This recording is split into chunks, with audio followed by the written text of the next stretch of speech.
My sister and her roommates are a little too obsessed with plants. Noah was my sister's roommate. His smile was charming, brown curls falling over friendly eyes. The sweater he was wearing, however, was discolored and crumpled. He gestured inside. Rosie's kinda tied up at the moment, but I can get you a drink. He strode down the hall, and I took a moment to take in Rosie's place. There were flowers everywhere, hanging from the ceiling, potted plants overgrown in every window. Noah seemed to be a plant boy, which explained Rosie's infatuation. There was a blonde in the living room, kneeling by the window, her head tipped back, bathing in the afternoon sunlight. Rosie had mentioned another girl, Tessa. I followed Noah out into a beautiful greenhouse filled with every flower I could think of. Noah grabbed a hose and watered each of them with perfect precision, kneeling over them like they were his children. He didn't care about the dirt, standing barefoot, tending to each stem. When he was finished, he picked up the hose and sprayed himself, gulping water from the nozzle.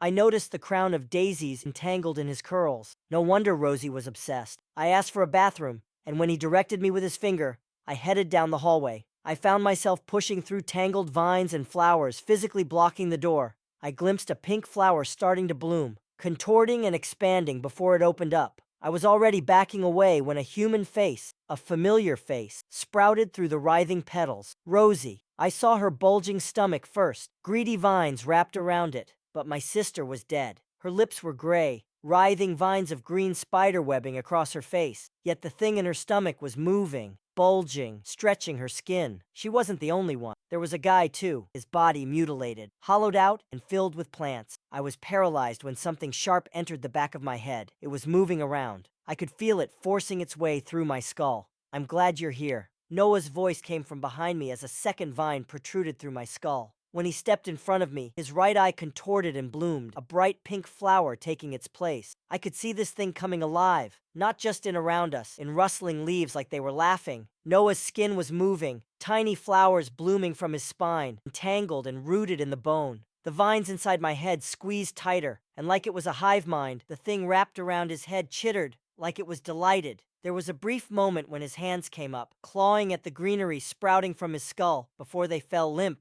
When the thing inside my head reached my brain, twisting and entangling itself around my skull, my thoughts grew foggy, my lips breaking out into a grin I couldn't control. Noah mirrored my smile, blood-stained petals slipping from his mouth. Third time's a charm,